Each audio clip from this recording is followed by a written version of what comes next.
Tidak hanya itu cuy, karena ketika Cry masih terus melanjutkan membaca, maka Cry pun semakin menemukan info yang sangat absurd, di mana di dalam dialognya, Cry pun berkata seperti ini kepada kita. Majalah edisi bulan itu benar-benar terasa seperti kumpulan lelucon yang kebetulan dicetak dengan serius. Temanya penculikan mistis, dan daftar rumor yang ditulis hampir semua orang tahu lebih cocok jadi bahan ketawa daripada pedoman hidup. Ada rumor kalau kamu bertemu orang asing yang muncul tiba-tiba lalu mengikuti mereka, maka kamu akan lenyap begitu saja. Seakan-akan manusia dewasa nggak punya otak buat bilang enggak ke ajakan orang asing. Ada juga gosip tentang lubang misterius yang muncul di sudut-sudut ibu kota. Katanya, siapapun yang masuk bakal hilang tanpa jejak. Tentu saja kalau ada orang yang cukup bodoh buat sengaja melompat ke dalam lubang aneh di jalanan, ya itu jelas salahnya sendiri. Semakin dibaca, semakin ngawur. Katanya, kalau kamu menatap cermin terlalu lama, kamu akan kesedot masuk ke dalam. Atau kalau dalam mimpi kamu ditangkap monster, maka tubuhmu di dunia nyata ikut menghilang. Tapi kemudian muncul pertanyaan paling mendasar. Kalau orangnya hilang di dunia nyata, siapa yang bisa lapor kalau mimpi itu beneran terjadi? Lalu ada juga rumor klasik, orang-orang yang masuk distrik kumuh atau selokan lalu nggak pernah kembali. Yang ini jelas-jelas kriminal murni, bukan mistis. Tapi entah kenapa majalah itu menaruhnya dalam kategori yang sama. Bahkan nama Akademi Sihir Zebruddia disebut terang-terangan. Katanya beberapa siswa hilang secara misterius. Gila juga, majalah gosip berani-beraninya nyeret institusi besar ke dalam artikel absurd begini. Di bagian akhir, ada semacam tips keselamatan menghadapi penculikan mistis. Isinya persis seperti buku panduan anak TK. Jangan ngobrol sama orang asing, jangan pergi ke tempat berbahaya, jangan jalan sendirian malam-malam. Dengan kata lain, artikel itu mengangkat tema mistis, tapi kesimpulannya cuma satu, yaitu jangan jadi orang bodoh. Lebih lucunya lagi, setelah daftar tips konyol itu, majalah langsung loncat ke rumor lain yang jauh lebih absurd. Tentang makhluk tak kasat mata yang menyerang manusia, tentang peti harta yang bisa menelan manusia tanpa batas, bahkan tentang kota peradaban kuno yang melayang di langit. Semua ditulis dengan nada serius, lengkap dengan kesaksian dari orang-orang anonim yang gak jelas identitasnya. Dan di momen itulah Cry berhenti membaca, menatap majalah itu lama-lama, dan merasa ada yang janggal. Semua kisah konyol ini, lubang misterius, peti harta yang bisa menelan manusia, kota terbang, entah bagaimana, terdengar terlalu akrab. Ia pernah mengalami hal-hal serupa, bukan sebagai rumor, tapi kenyataan. Dengan wajah setengah bingung setengah pasrah, ia cuma bisa menggumam dalam hati. Ini beneran majalah gosip kan? Atau jangan-jangan ini catatan perjalanan hidupku yang ditulis ulang sama orang iseng? Jika benar begitu, aku pun jadi penasaran. Siapa orang yang telah menulis buku ini? Dan kenapa ceritanya justru malah kayak buku biografiku sendiri? Dan begitulah, antara rumor ngawur dan kenyataan absurd, batas keduanya semakin kabur. Nah, ingat ya cuy, cerita di atas cuma isi dari majalah Lost In saja. Isinya hanya rumor yang sekarang beredar di ibu kota, bukan cerita asli. Tapi yang jelas, dari sudut pandang pembaca, kita pun sudah tahu Cry memang hampir tidak pernah terluka. Kecuali jika Eva memukulnya. Karena faktanya, hanya ada satu orang di dunia yang dapat membuat Cry jadi babak belur, dan orang itu adalah Mami Eva. Singkat cerita, setelah membaca semua isi dari majalah atau buletin Lost In itu, pikiran dari Cry pun sempat terhenti sejenak ketika mengingat sesuatu yang lebih penting. Sesuatu yang berkaitan dengan dewa. Dengan gerakan santai, ia membuka laci meja dan mengambil sebuah benda yang sekilas tampak seperti artefak modern. Sebuah smartphone, relik pemberian langsung dari sang putri. Benda itu memang tidak berasal dari dunia ini. Disebut sebagai smartphone, relik ini memiliki beragam fungsi unik, dari mengirim suara hingga gambar ke orang lain. Selama penerima juga memiliki benda serupa. Sekilas, memang mirip dengan batu komunikasi sihir yang umum digunakan di kalangan para magi. Namun, prinsip kerjanya sangat berbeda. Batu komunikasi sihir cukup digunakan oleh dua orang yang memiliki pasangan batu yang saling terhubung. Tapi smartphone, ia memerlukan sesuatu yang disebut nomor. Tanpa nomor itu, relik ini tidak bisa digunakan untuk menghubungi siapapun. Namun sebaliknya, jika seseorang sudah mencatat nomor tujuan, maka ia bisa menggunakan smartphone apapun untuk menghubungi orang itu, tanpa batasan jarak. Ia telah mencatat nomor dua orang penting, si adik rubah dan kakaknya, dua makhluk misterius dari ras Nine-Tailed Shadow Fox, dan sejauh ini hanya merekalah yang ia tahu memiliki perangkat serupa. Jika sampai kehilangan nomor mereka, maka salah satu fungsi utama dari smartphone ini akan berubah menjadi sekadar barang koleksi tanpa guna. Smartphone ini adalah tipe baru, lebih mutakhir daripada yang ia terima dulu dari si adik rubah. Fiturnya masih penuh misteri. Bisa saja ada banyak kemampuan tersembunyi yang belum ia temukan. Dan tentu saja, cara tercepat untuk mengungkap itu semua adalah dengan langsung menanyakannya kepada pemilik aslinya.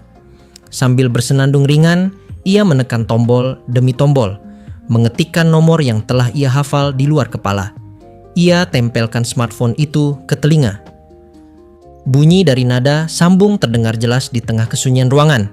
Begitu tersambung, ia langsung menyapa dengan antusias yang meledak tanpa bisa ditahan. Suaranya penuh semangat. "Yah, udah lama banget ya. Gimana kabarmu?" Namun, tak lama setelah suara itu terdengar, reaksi yang ia dapat justru sebaliknya. Hanya terdengar helaan napas pelan, suara terkejut yang tertahan, lalu hening. Tanpa sepatah kata pun, sambungan itu kini langsung diputus tiba-tiba.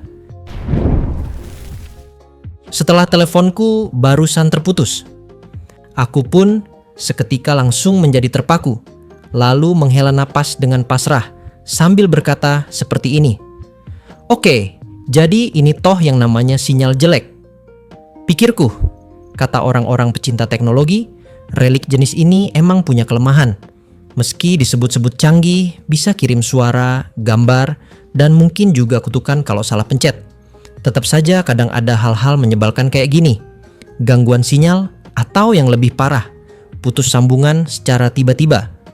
Katanya, relik ini dibuat dari benda tua zaman dulu yang sejak awal sudah punya cacat desain.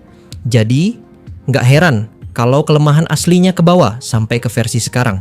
Karena itu juga, smartphone nggak begitu populer di kalangan para hunter. Terlalu berisiko kalau lagi darurat tiba-tiba sinyal hilang. Mereka jelas lebih milih batu komunikasi sihir biasa yang lebih stabil dan nggak neko-neko. Tapi aku bukan hunter serius. Aku mah kolektor. Jadi kalau HP-nya punya kekurangan dikit, ya tinggal ditoleransi aja.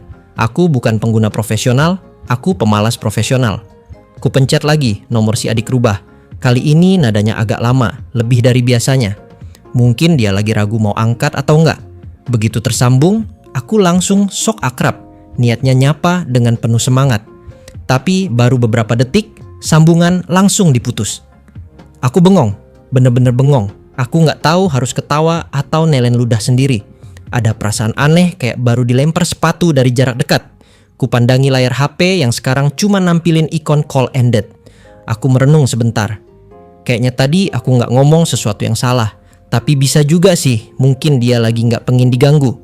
Atau mungkin, yah aku emang ngeselin dari sananya. Entahlah, yang jelas, reaksi itu nggak bisa dianggap biasa. Setelah mempertimbangkan beberapa detik, aku ganti target. Sekarang si kakak rubah. Telepon tersambung setelah beberapa nada tunggu. Dan seperti dugaan, sambutannya jauh lebih kalem. Tapi bukan berarti lebih ramah. Nada bicaranya terdengar ketus, meski tetap sopan di permukaan. Dia bilang adiknya sampai gemetaran karena telepon sebelumnya. Aku sempat nyengir canggung waktu mendengarnya karena kupikir dia bercanda. Tapi ternyata enggak. Serius. Seolah-olah kehadiranku sendiri udah cukup untuk memicu trauma. Dia juga sempat menanyakan soal HP baruku. Dari nadanya, jelas kalau dia nggak senang aku nelpon. Menurutnya, aku masih dianggap sebagai musuh. Dan jujur, itu lumayan nyesek, meskipun aku pura-pura cuek. Kupikir, mungkin aku bisa sedikit mencairkan suasana. Ku coba mengingatkan bahwa aku sebenarnya cuma pengen tahu kabar mereka. Tapi seperti biasa, niat baikku ditanggapi dengan dingin. Katanya, mereka sudah cukup capek mengurusi urusan-urusanku. Ibunya belum pulih dari luka akibat pertarungan dengan Keller. Mereka sudah memutuskan untuk benar-benar menjauh dariku. Lalu, ditambah lagi, dia bilang umur manusia pendek. Katanya, paling-paling 300 tahun lagi aku juga udah mati. Aku terdiam, bukan karena marah, tapi ya agak ngenes juga sih. 300 tahun untuk manusia, itu malah tergolong panjang. Tapi cara dia ngomongin itu, seolah aku ini makhluk yang sementara, yang gak akan bertahan lama, dan karena itu gak layak diurusin terlalu jauh. Aku perlahan meletakkan handphone di meja. Rasanya kayak habis dihajar pelan-pelan pakai kata-kata. Wah, serem juga ya kalau seseorang bisa bilang kalimat kayak gitu tanpa ekspresi. Tapi aku nggak bisa nyalahin mereka. Memang, aku bukan orang yang gampang disukai. Dan setelah semua kekacauan yang kubuat, mungkin wajar mereka ingin menjauh. Meski begitu, di dalam hati aku tetap merasa sedih. Nggak tahu kenapa. Aku cuma pengen tahu kabar mereka, itu aja. Tapi dunia ini kadang emang terlalu rumit untuk bisa dihadapi. Di momen inilah, Cry pun kini kembali berkata, "Jujur aja sih, harusnya aku senang.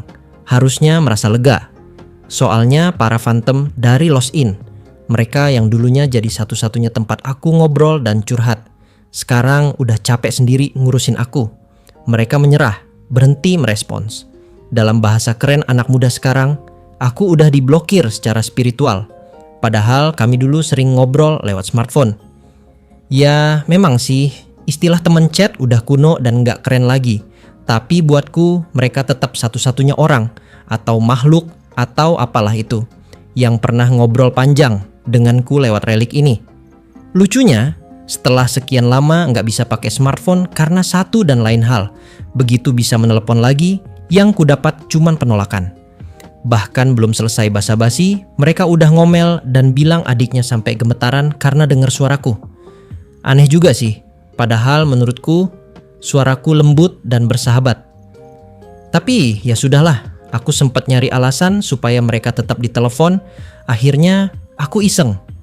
Aku langsung cari topik lain yang kebetulan sekarang lagi ramai, yaitu kasus orang hilang yang katanya terjadi di ibu kota. Kupikir mungkin mereka tahu sesuatu yang enggak ku tahu. Tapi ternyata jawabannya datar. Mereka bahkan bilang enggak tahu menahu soal itu. Katanya wilayah Zebruddia bukan wilayah mereka. Dan dewa yang dulu tinggal di sana, yang katanya sempat bersemayam di Star Shrine, udah diusir sejak lama. Kalaupun dia kembali, katanya mereka pasti bakal jadi yang pertama tahu. Dari sini aku baru sadar, ternyata dewa juga punya wilayah kekuasaan, dan makhluk-makhluk kayak para Phantom itu bisa tahu kapan salah satu dari mereka muncul atau lenyap. Hebat juga ya. Seketika itu juga aku mulai curiga. Kayaknya informasi soal kasus orang hilang ini emang belum menyebar luas. Aku yang udah tinggal cukup lama di ibu kota tahu betul. Tempat ini selalu ramai, penuh manusia dari berbagai ras dan latar belakang. Kalau memang beneran banyak yang menghilang secara misterius, harusnya situasinya udah meledak kemana-mana. Media, pengumuman publik, bahkan mungkin pembatasan wilayah. Tapi sampai detik ini, semuanya terasa normal. Walau begitu, ada satu hal menarik dari percakapan tadi. Di antara semua penjelasan singkat dan potongan omelan yang meluncur kayak peluru, si kakak rubah dengan nada yang sangat cepat dan datar, sempat menyinggung sesuatu tentang masa lalu. Katanya, dulu penguasa Star Shrine adalah penjajah, makhluk dengan teknologi yang sangat canggih, tapi lemah dalam memahami manusia. Makanya dia gagal membaur, gagal beradaptasi, dan pada akhirnya diusir oleh Solis Rodin dan Kekaisaran Zebruddia. Tapi kemudian dia bilang, kalau dewa itu benar-benar kembali, maka dia pasti akan memulai dengan mempelajari kelemahan manusia. Ucapannya terngiang di kepalaku. Kalimat itu tidak panjang, tapi cukup untuk membuat bulu kuduku merinding. Bukan karena menakutkan, tapi karena terasa terlalu spesifik, terlalu mengenal. Entah kenapa, aku merasa dia menyampaikan sesuatu yang bukan sekadar teori, Seolah dia benar-benar kenal siapa dewa yang pernah tinggal di Star Shrine itu. Seolah mereka pernah bicara atau bahkan punya hubungan di masa lalu. Tapi kalau benar begitu, ada satu pertanyaan besar yang muncul di benakku. Zebrudia pindah ke lokasi yang sekarang itu udah lebih dari 1000 tahun lalu. Sementara aku tahu para Phantom di Lost Inn itu, baik si kakak maupun si adik rubah, masih aktif dan eksis seolah-olah waktu tidak pernah menyentuh mereka. Jadi, apakah para makhluk Phantom seperti mereka yang sekarang mengaku-ngaku sebagai dewa, sebenarnya mereka tidak bisa menua? Makhluk seperti mereka, apakah hanya terjebak dalam waktu? Lalu, pertanyaan yang kedua, apakah benar Rodin beneran pernah ngusir dewa? Kalau emang cerita benar, maka itu adalah hal yang sangatlah luar biasa. Bisa temenan sama Ark tuh bener-bener hoki banget buat aku. Dia terlalu bisa diandalkan sampai semua orang pengen minta tolong ke dia sih. Itu aja yang agak repot. Tapi ya udahlah, kalau ada apa-apa lagi, aku bakal nyari Ark duluan. Di momen itulah, Cry pun kini langsung bertanya kepada Brother Fox lagi dengan cara berkata seperti ini. Tapi kan dewa itu nggak bakal balik. Soalnya leluhurnya Ark udah ngusir dia. Terus kuilnya juga udah nggak ada. Biasanya kalau ngalahin bos di Treasure Vault, bos itu bakal muncul lagi setelah energi mana ngumpul. Tapi beda cerita kalau Treasure Vault-nya itu tipe kuil. Bos di kuil itu unik, cuman ada satu. Kekuatannya gede banget sampai jadi bagian inti dari Treasure Vault itu sendiri. Makanya kalau bosnya dikalahin, Treasure Vault bakal hilang total. Udah gitu, bosnya nggak bakal muncul lagi. Emang sih aliran ley line tetap ada, jadi Treasure Vault baru bisa muncul di tempat yang sama, tapi isinya pasti beda. Makanya bisa ngalahin bos dari Treasure Vault tipe kuil itu. Tindakan yang sangat heroik. Tapi pas aku ngomong gitu, kakak rubah dengan santainya ngebantah. Salah, itu salah besar. Soalnya makhluk di dalam gudang harta karun tipe kuil itu sebenarnya adalah titik.